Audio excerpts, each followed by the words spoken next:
आपका अपने YouTube channel study with आदर्श में। आज हम 12th class chapter 2 political science का कंटेम्प्रेरी वर्ल्ड पॉलिटिक्स का कंटेम्प्रेरी सेंटर्स ऑफ पावर यानी कि सत्ता के समकालीन केंद्र का अध्ययन करेंगे। इसमें हम ये पढ़ेंगे कि जब शीत युद्ध समाप्त हो गया सोवियत संघ के विघटन के बाद, तो अमेरिकन हेजेमनी इस्टेब्लिश हुई वर्ल्ड पॉलिटिक्स में।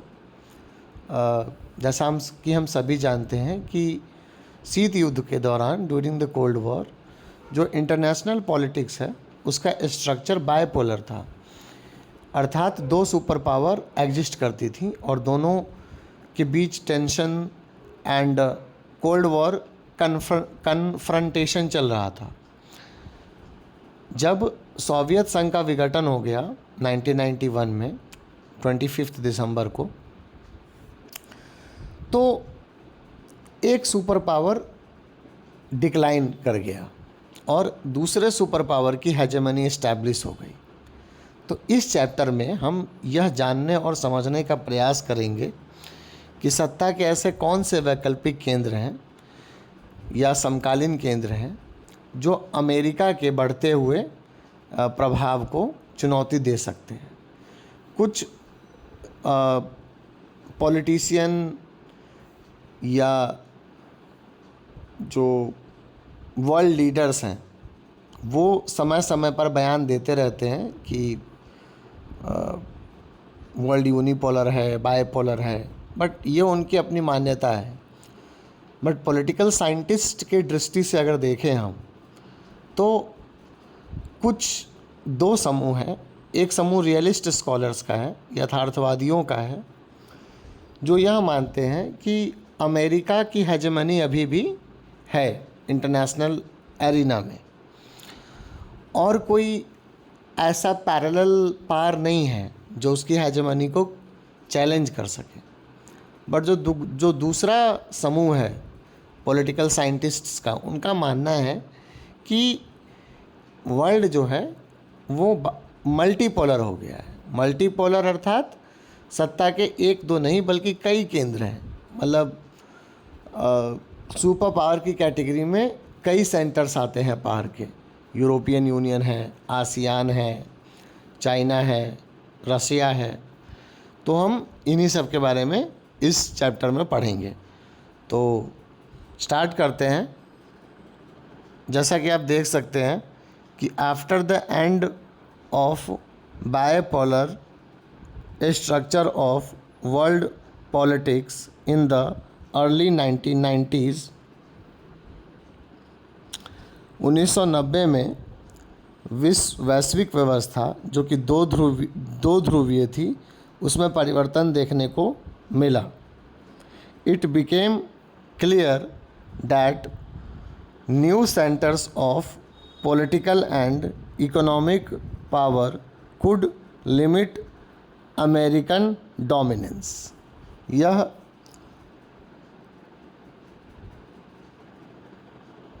स्थापित हो गया कि सत्ता के नए केंद्र जो कि राजनीतिक और आर्थिक केंद्र हैं, उनमें से कुछ केंद्र अमेरिका के बढ़ते हुए हेजेमनी को चैलेंज कर सकते हैं। तो पहला यूरोपियन यूनियन को देखते हैं। यूरोपियन यूनियन एक इंटर गवर्नमेंटल रीजनल ऑर्गेनाइजेशन है, ऑल्दो इसका प्रभाव पूरे विश्व में है। After the second world war America extended massive financial help for reviving Europe's economy. It was called the Marshall Plan. Second world war के बाद यूरोप, स्पेशली वेस्टर्न यूरोप की इकोनॉमी कोलैप्स कर गई थी। जब आप अपना रिसोर्स वॉर के ऊपर खर्च करेंगे तो कंट्री की स्थिति ख़राब हो जाएगी इकोनॉमिकली। तो यूरोप, वेस्टर्न यूरोप की इकोनॉमी को रिवाइव करने के लिए अमेरिका ने जो हेल्प की थी वेस्टर्न यूरोपियन कंट्रीज़ की, उसे हम मार्शल प्लान के नाम से जानते हैं। The council of Europe established in 1948 for political cooperation, राजनीतिक सहयोग के लिए यूरोपियन काउंसिल यानी कि काउंसिल ऑफ यूरोप की स्थापना की गई थी 1948 में। ये पॉलिटिकल एरिया में कोऑपरेशन को बढ़ावा देता है। The European economic community EEC was established in 1957। यूरोपीय आर्थिक समुदाय का गठन 1957 में हुआ, जिसने पश्चिमी यूरोप के देशों के बीच में आर्थिक सहयोग को बढ़ावा दिया। यूरोपीय काउंसिल ऑफ यूरोप राजनीतिक सहयोग के लिए था। On February 7, 1992 the treaty of maastricht signed establishing the European union EU। 7 फरवरी 1992 को maastricht संधि पर हस्ताक्षर हुए, जिसके द्वारा यूरोपीय संघ की स्थापना हुई।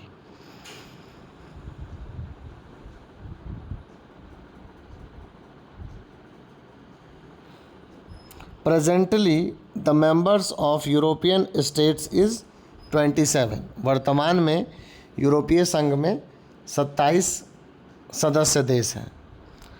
The members of European Union के कुछ सदस्य देश हैं जिनका हम नाम देखेंगे, जैसे ऑस्ट्रिया है, बेल्जियम है, डेनमार्क है, फिनलैंड है, फ्रांस है, जर्मनी है, ग्रीस है, आयरलैंड है, इटली है, लग्जमबर्ग है, माल्टा है, नीदरलैंड है, पोर्चुगल है, स्पेन है, स्वीडन है। EU न्यू मेंबर्स की बात करें तो एस्टोनिया है, लाटविया है, लिटुआनिया है। ये तीनों बाल्टिक रीजन्स की कंट्रीज़ हैं।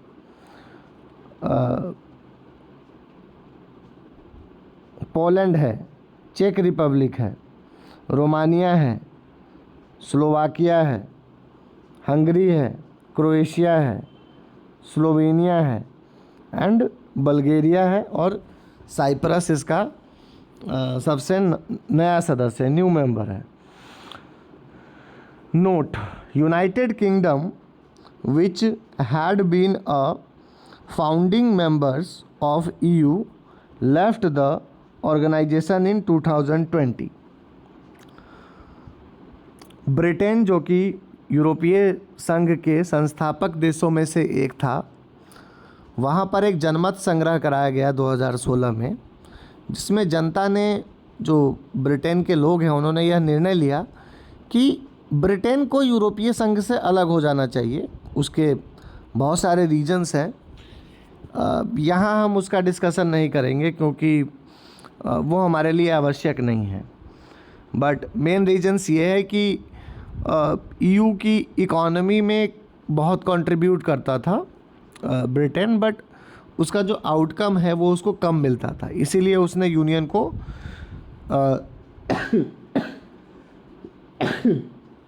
छोड़ने का निर्णय लिया। इसे ब्रेग्जिट के नाम से जानते हैं। एम्स: यूरोपीय संघ को स्थापित करने के क्या उद्देश्य हैं? To create a common foreign and security policy, एक समान विदेश एवं सुरक्षा नीति को स्थापित करने के लिए यूरोपीय संघ का गठन किया गया था। Cooperation on justice and home affairs, न्यायिक मामलों तथा घरेलू मुद्दों पर सहयोग के लिए। Creation of a single currency, एक समान मुद्रा के लिए, जो कि यूरो है यूरोपियन यूनियन की, जिसको 22 मेंबर्स कंट्रीज़ ने अडॉप्ट किया हुआ है। Features of European Union, European Union की क्या विशेषताएं हैं? Number 1, the European Union has evolved over time from an economic union to an increasingly political one. यूरोपीय संघ की अगर हम बात करें तो इसका विकास हुआ है समय के साथ।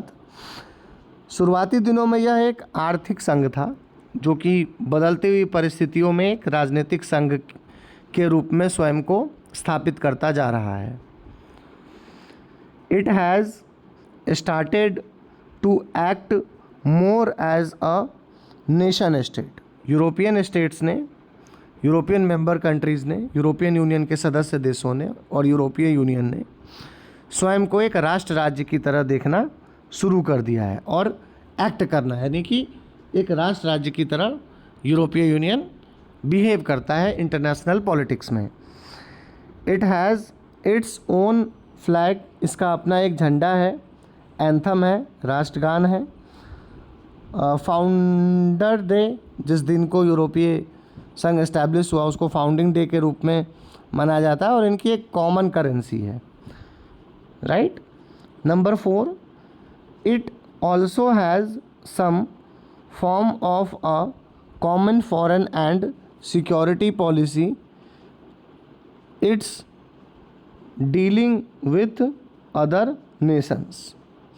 जब यूरोपीय संघ अन्य देशों के साथ अपने रिलेशंस को इस्टेब्लिश करता है तो इसके पास एक समान सुरक्षा एवं विदेश नीति है। The flag of European Union in the form of a circle of 12 gold stars symbolizers of the perfection,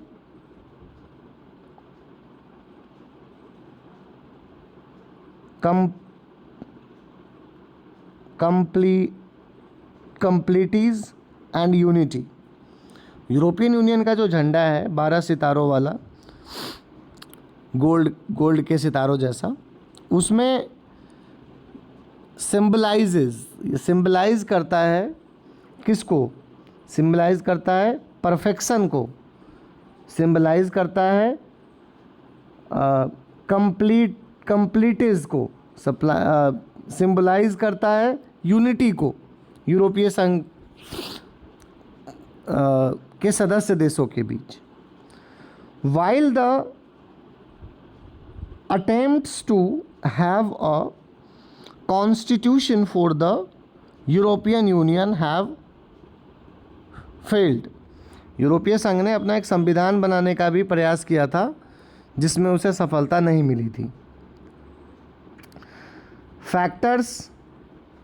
features that make European union strong. ऐसे कौन से कारण हैं जो कि यूरोपीय संघ को शक्तिशाली बनाते हैं? Economic influence of European Union. यूरोपीय संघ का आर्थिक प्रभाव। पहला, world second largest economy with the GDP of more than 17 trillion in 2016, next to the of the USA. यूरोपीय संघ की अर्थव्यवस्था 2016 में 17 ट्रिलियन डॉलर की थी, यूएस डॉलर की, जो कि विश्व की दूसरी सबसे बड़ी अर्थव्यवस्था थी। एक कंट्री के रूप में यूएस की इकॉनमी लार्जेस्ट इकॉनमी थी at that point in time, but एक ऑर्गेनाइजेशन के रूप में किसी कंट्री के बाद यूरोपीय संघ की जीडीपी थी, जो कि यूरोपीय संघ के को एक शक्तिशाली संगठन बनाते हैं। Its currency the euro can pose a threat to the dominance of the US dollar. इसकी जो मुद्रा है यूरो, वो अमेरिकी मुद्रा के समक्ष, जो कि डॉलर है, एक चुनौती प्रस्तुत कर सकती है।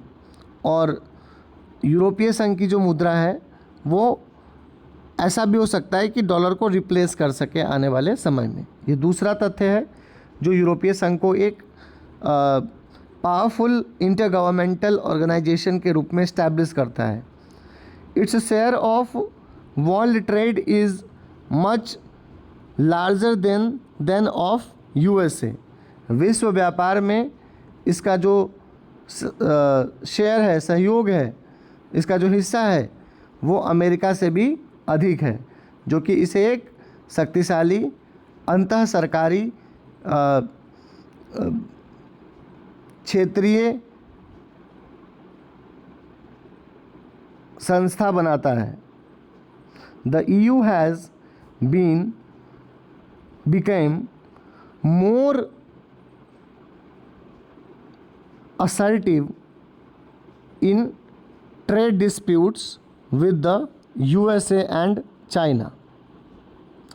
चाइना के साथ USA का, चाइना और USA के साथ ट्रेड डिस्प्यूट है काफ़ी ज़्यादा, और उस कॉन्टेक्स्ट में असर्टिव है यूरोपियन यूनियन, जो कि इसे एक पावरफुल इंटरगवर्नमेंटल ऑर्गेनाइजेशन के रूप में इस्टेब्लिश करता है।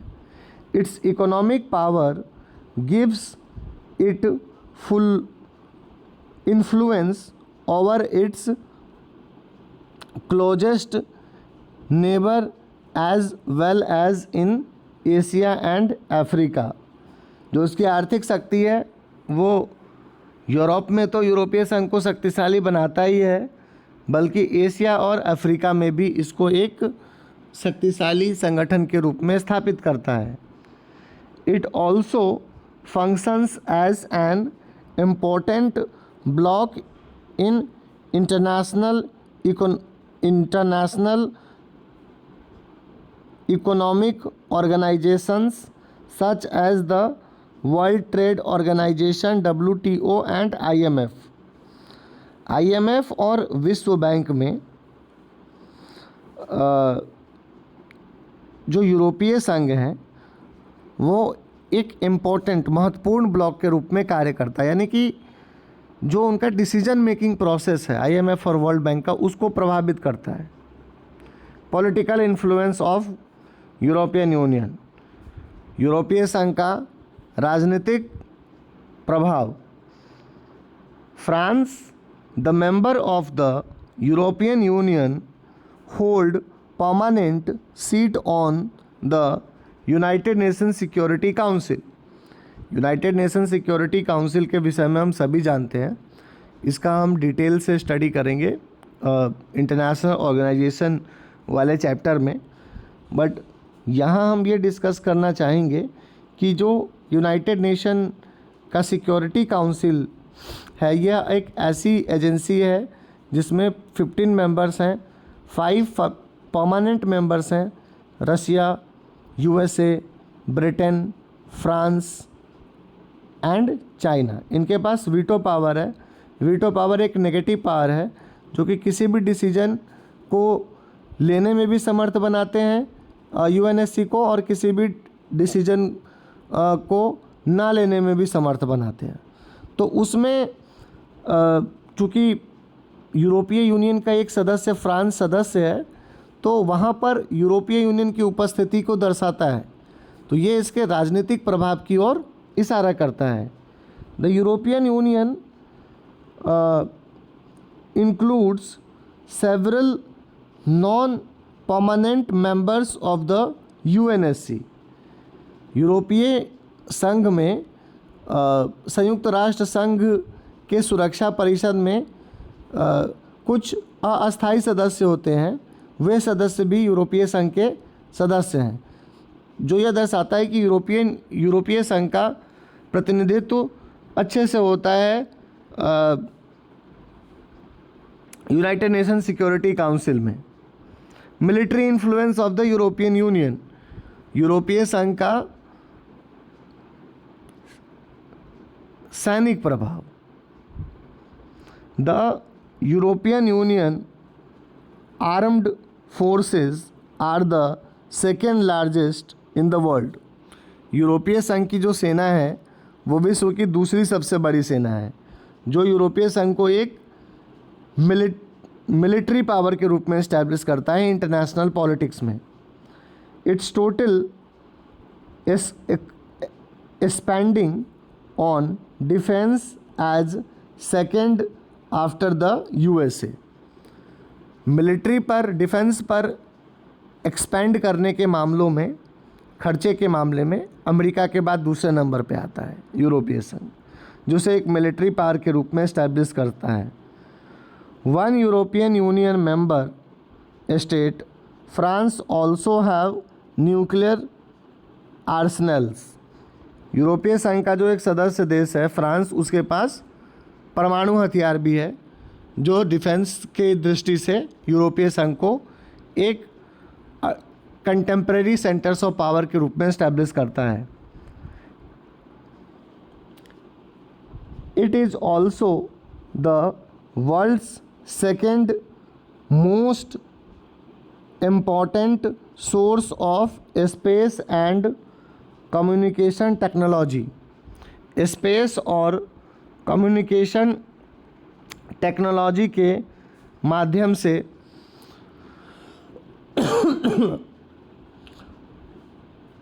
स्पेस टेक्नोलॉजी और संचार के माध्यमों में यूरोपीय यूनियन काफ़ी प्रगति कर रहा है। तो इस संदर्भ में भी ये इस्टेब्लिश होता है कि यूरोपीय संघ एक शक्तिशाली राष्ट्र राज्य है।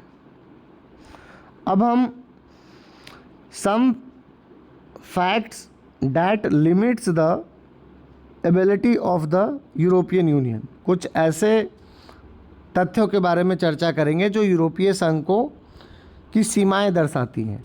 जैसा कि in many areas its member states have their own foreign relations and defence policies. बहुत सारे मामलों में इसके जो सदस्य देश हैं उनकी अपनी विदेश नीति है और सुरक्षा नीति है। वे सभी मामलों पर यूरोपीय संघ में आपस में सहयोग नहीं करते विदेश और सुरक्षा नीति पे। That are often at odds with each other. For example Germany and France oppose US attack on Iraq. यूरोपीय संघ के कुछ सदस्य देश अमेरिका के इराक पर हमला करने को सही ठहरा रहे थे, जैसे ब्रिटेन है। वहीं कुछ सदस्य देश जर्मनी और फ्रांस कह रहे थे कि अमेरिका ने अच्छा नहीं किया है, अमेरिका ने सॉवरेनिटी को वॉयलेट किया है इराक की। तो ये दर्शा रहा है कि एक ही मामले पर जर्मनी और फ्रांस एक साथ है और ब्रिटेन अलग दिख रहा है। तो कुछ मामलों में इनकी साझा विदेश नीति है और कुछ मामलों में इनकी साझा विदेश नीति नहीं है। Denmark and Sweden have raised the maastricht treaty and the adoption of the euro, the common European currency. Registered है ये। डेनमार्क और स्वीडन ने maastricht ट्रीटी पर तो साइन कर दिया, but adoption of the common currency, जो कॉमन करेंसी है यूरोपीय संघ की यूरो, उसको स्वीकार करने से मना कर दिया। यानी कि वो एक तरफ यूरोपीय संघ के सदस्य हैं और दूसरी तरफ वो कॉमन करेंसी के सदस्य नहीं हैं, कॉमन करेंसी को फॉलो नहीं करते। यहाँ पर भी हमें देखने को मिलता है कि कुछ मामलों पर ये देश आपस में सहयोग कर रहे हैं और कुछ मामलों में आपस में सहयोग नहीं कर रहे हैं। नेक्स्ट,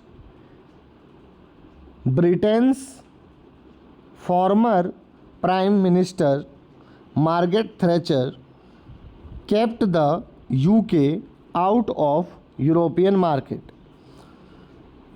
ब्रिटेन की पूर्व प्रधानमंत्री मार्गरेट थैचर ने ब्रिटेन को यूरोपियन कॉमन मार्केट यानी कि यूरोप का जो साझा बाज़ार है उससे अलग रखा था। एक तरफ वो यूरोपीय संघ का सदस्य देश था ब्रिटेन, वहीं दूसरी तरफ वो यूरोपियन कॉमन मार्केट का सदस्य देश नहीं है, जो कि एक तरफ ये भी इंडिकेट करता है कि ये इंस्टीट्यूशंस में जो मेंबर कंट्रीज़ हैं वो उनमें काफ़ी डिस्प्यूट्स हैं, फिर भी वो एक साथ हैं। कई मामलों पर डिसएग्रीमेंट्स भी हैं, बट कई मामलों में वो एक दूसरे के प्रति आभार भी व्यक्त करते हैं, एग्रीमेंट भी है। तो सार्क को बहुत कुछ सीखना चाहिए यूरोपीय संघ से। सार्क तो वैसे भी ठंडे बस्ते में चला गया है। Britain decided to leave the European Union in June 2016 through referendum called Brexit. Britain is no longer a member of European Union. 2016 में जनमत संग्रह कराया यूरोपीय संघ से अलग रहने या यूरोपीय संघ में सम्मिलित रहने के मसले पर ब्रिटेन में। तो लोगों ने, जो बहुमत है, जो मेजॉरिटी ऑफ द पॉपुलेशन है, उन्होंने डिसाइड किया कि यूरोपीय संघ से अलग हो जाना चाहिए ब्रिटेन को। और ब्रिटेन 2020 में अंततः यूरोपीय संघ से अलग हो गया। तो अभी इसके 27 मेंबर हैं। तो आशा करते हैं कि ये लेक्चर आपको अच्छा लगा होगा। ये सत्ता के जो समकालीन केंद्र वाला विषय है, यह काफ़ी बड़ा चैप्टर है, बृहद है, तो कई भागों में आएगा।